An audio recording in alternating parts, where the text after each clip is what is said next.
Put your hand up if you like the ocean. It could be anything about it. The rushing waves, the cute little fishies, or just the soft sand between your toes. But now imagine an ocean that went from vibrant shiny colours to a murky white. An ocean with dead fish flobbing in every direction. An ocean slowly drowning entire countries. This will be the dreadful truth if climate change does not stop now. Today, I invite you to pause for a moment and consider the significant impact climate change is having on our oceans.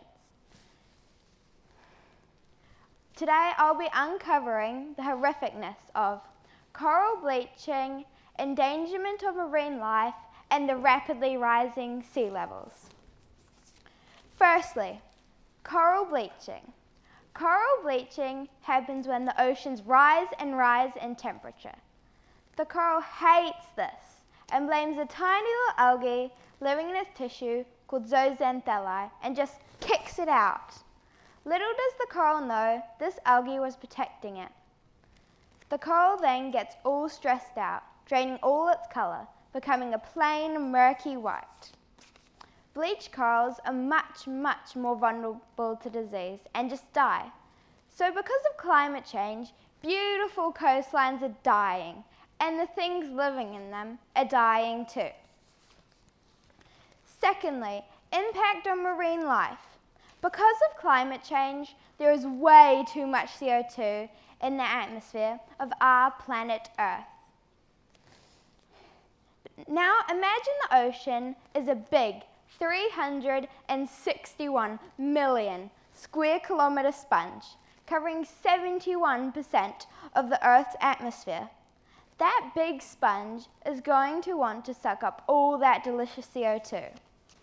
But once the oceans absorb some of the CO2, it sadly suffocates some of the things living in it.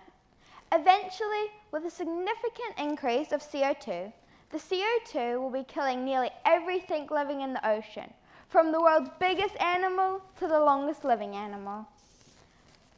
Thirdly, rising sea levels.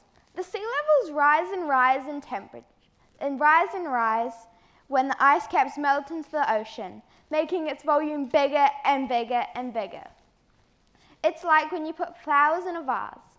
The more flowers and further down in the vase they are, the more likely it is that the water will overflow. But this cause isn't just a little spill on the table. It's much more important than that. But our oceans will be at least 16 centimetres higher by 2050, making the stunning coastlines of our neighbours Tuvalu, Kiribati, Fiji, and much, much more a thing of the past. In conclusion, next time you want to do something that makes climate change worse, such as unnecessarily burning fossil fuels, supporting polluting factories, and supporting tree deforestation, think about those dead little fishies, sad coastlines, and the countries that are slowly drowning. And always remember, the ocean can't speak for itself. That doesn't mean we can't speak for it.